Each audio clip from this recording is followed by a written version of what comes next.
کریم۔ میرے دوستو، آج کی اس مبارک محفل میں میری تقریر کا عنوان ہے علم اور عمل اور علماء کی ذمہ داریاں۔ یہ تو انسان پر اللہ کی نعمت ہے، اس قدر ہے کہ ان کو شمار بھی نہیں کیا جا سکتا۔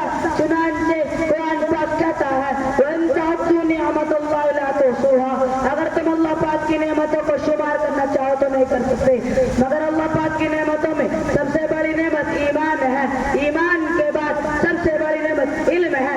علم وہ دولت ہے جو نبیوں کی میراث ہے، علم وہ دولت ہے اس کو چرایا نہیں جا سکتا، علم وہ دولت ہے اس کو چھینا نہیں جا سکتا، علم وہ دولت ہے اس کو تقسیم نہیں کیا جا سکتا، علم وہ دولت ہے اس کو دریا سمندر ڈبو نہیں سکتے، علم وہ دولت ہے اس کو آگ کا شعلہ جلا نہیں سکتے، علم وہ دولت ہے جو گناہ ختم نہیں ہو سکتی، علم وہ دولت ہے جو مالدار کو پیچھے چلنے پر مجبور کر دیتی ہے، علم وہ دولت ہے جو مرنے کے بعد بھی کام آتی ہے، علم وہ دولت ہے جس نے مٹی سے پیدا ہونے والے حضرت آدم علیہ السلام کو فرشتوں علم دیتا کہ میرے بھائیوں علم کے مقام اور مرتبے کا ٹھکانا حدیث میں آتا ہے، علم سیکھنے اور سکھانے والا سب سے بڑا سچی ہے، حدیث میں آتا ہے علماء کی نیند عبادت ہے، حدیث میں آتا ہے علم کا ایک باب سیکھنا 1000 رکعت نفل نماز پڑھنے سے بہتر ہے، حدیث میں آتا ہے میری امت کے علماء بنی اسرائیل کے انبیاء کی طرح ہے، حدیث میں آتا ہے جو شخص علم کی تلاش میں آتا ہے جنت اس کی تلاش میں آتی ہے،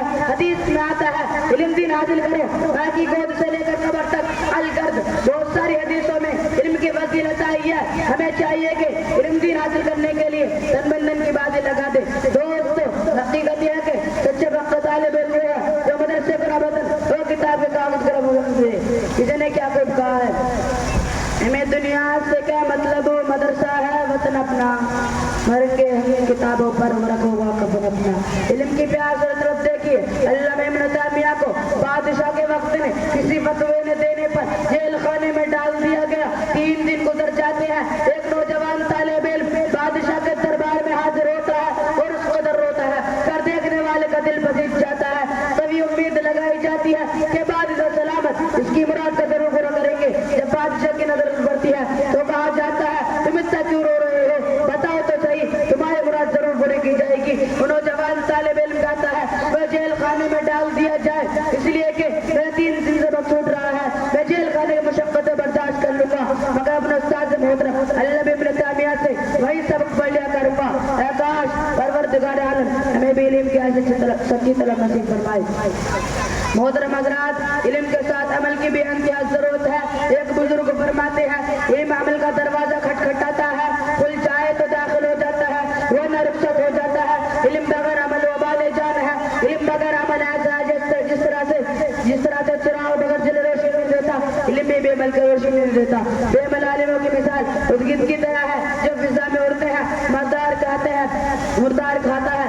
بے عمل قرآن پاک میں بے عمل عالموں کو ان گدھ کی طرح اس گدھوں کی طرح تصویر دی گئی ہے جو اپنے اوپر بوجھ لاتے ہوئے ہیں۔ ایک مرتبہ کی بات ہے، بارش کا موسم ہے، راستے میں فتن ہو رہی ہے۔ حسن بصری رحمۃ اللہ علیہ نماز پڑھنے کے لیے مسجد کی طرف جا رہے ہیں، سامنے سے ایک چھوٹی سی بچی نظر آتی ہے۔